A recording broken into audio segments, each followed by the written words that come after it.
എറണാകുളത്തെ UDF സ്ഥാനാർത്ഥി Hibi Eden വേണ്ടി വോട്ട് അഭ്യർത്ഥിച്ച് പ്രതിപക്ഷ നേതാവ് VD സതീശൻ. വരാപ്പുഴയിലാണ് VD സതീശന്റെ പ്രചാരണം.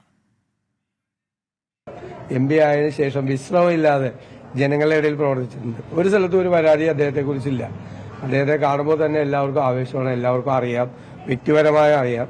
മകനെ പോലെ, സഹോദരനെ പോലെ, കുടുംബത്തിലെ അംഗത്തിനെ പോലെയാണ് സ്വീകരിക്കുന്നത്. ഒരു ജനപ്രതിനിധി എങ്ങനെ ആയിരിക്കണം എന്ന് ചോദിച്ചാൽ എനിക്ക് പോലും ഇടയ്ക്ക് അസൂയ തോന്നാറുണ്ട്. ഹൈബിയെ പോലെ ആയിരിക്കണം എന്നാണ് ഞാൻ എല്ലാവരോടും പറയാറുള്ളത്. അശ്വിൻ പാലാഴിയുണ്ട് ഇപ്പോൾ വിവരങ്ങളുമായി. അശ്വിൻ, വിവരങ്ങൾ എന്തൊക്കെയാണ്?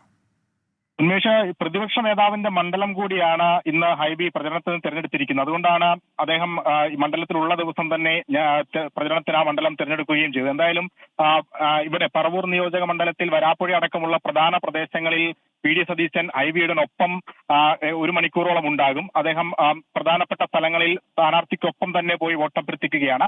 ആദ്യഘട്ടത്തിലുള്ള ഒരു വോട്ടഭ്യർത്ഥന അല്പസമയം മുമ്പ് കഴിഞ്ഞു. ഇപ്പോൾ അടുത്ത സ്ഥലത്തേക്കുള്ള യാത്രയിലാണ് പ്രതിപക്ഷ നേതാവും സ്ഥാനാർത്ഥിയും. ഇന്ന് മറ്റു പരിപാടികൾ ഒഴിവാക്കിയാണ് ഇദ്ദേഹം ഈ സ്ഥാനാർത്ഥിക്ക് വേണ്ടി ഹൈബി ഈഡന് വേണ്ടി വോട്ടഭ്യർത്ഥിച്ച് ഇറങ്ങിയിരിക്കുന്നത്. 12 മണിയോടുകൂടി മറ്റു കാര്യങ്ങൾ വിശദീകരിക്കാൻ വേണ്ടി പ്രതിപക്ഷ നേതാവിന്റെ വാർത്താ സമ്മേളനവും ക്രമീകരിച്ചിട്ടുണ്ട്. അതിന് മുന്നോടിയായാണ്, ആ വാർത്താ സമ്മേളനത്തിന് മുമ്പാണ് അദ്ദേഹം ഈ പ്രചരണവുമായി എത്തിയിരിക്കുന്നത്. അശ്വിൻ പാലാഴിയാണ് വിശദാംശങ്ങൾ നൽകിയത്.